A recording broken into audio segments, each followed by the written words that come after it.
de Catherine Lara. Ça s'appelait Aral. Voilà. Donc on la croyait condamnée, cette mère d'Aral. Il semblerait que tous les espoirs ne sont pas perdus.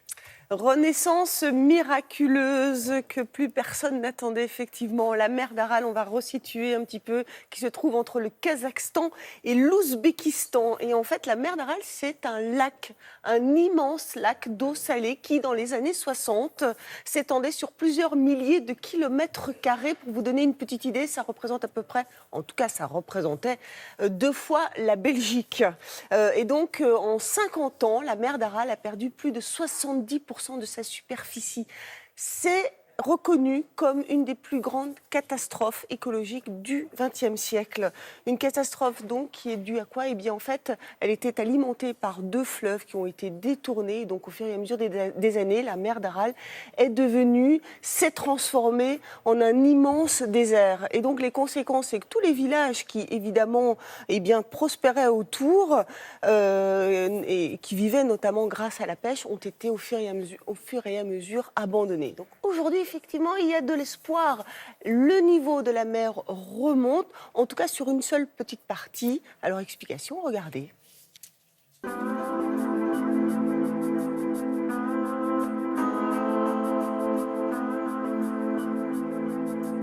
La mer d'Aral était le 4e lac plus grand de la planète.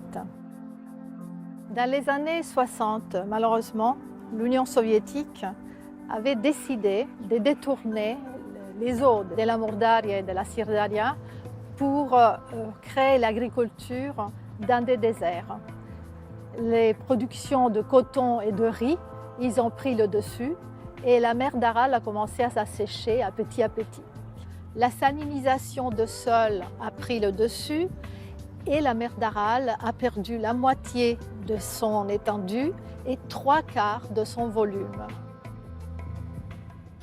En 2005, on a pu construire le barrage de Kok-Aral qui a permis à l'eau qui vient du fleuve Syrdaria de pouvoir recommencer à remplir celle qu'on appelle maintenant la petite mer d'Aral. Dans cette partie de la mer Aral, maintenant, on voit revivre la pêche. Malheureusement, la partie de la grande mer Aral est encore aujourd'hui divisée en 2 et ils reçoivent de moins en moins d'eau du fleuve de la Mourdaria.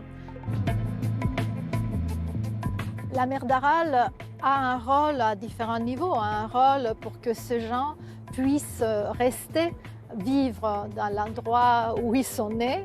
Ce n'est pas seulement un problème économique, c'est un problème aussi de préservation de certains biotypes de biodiversité qui n'existent pas ailleurs et qui se sont développés grâce à la particularité du climat et de la région en tant que telle. Si on n'a pas une vraie politique de gestion de la ressource en eau à niveau régional, bien évidemment, on ne peut pas penser à une augmentation importante d'ici 2030 de la quantité et de la surface de la mer d'Aral. Il faut saluer le travail du photographe et du reporter qui a travaillé pour le magazine Géo. Pour le magazine Géo, oui, qui a d'ailleurs passé du temps avec les habitants, qui a passé 2 saisons là-bas justement, parce qu'il y a ce renouveau, cet espoir. Et en passant du temps avec les villageois et les habitants, eh bien, il a justement essayé de comprendre un petit peu comment tout ça se passait. C'est dans le magazine Géo du mois de mai, avec toute son explication et toutes ses photos, bien sûr, à retrouver à partir d'aujourd'hui.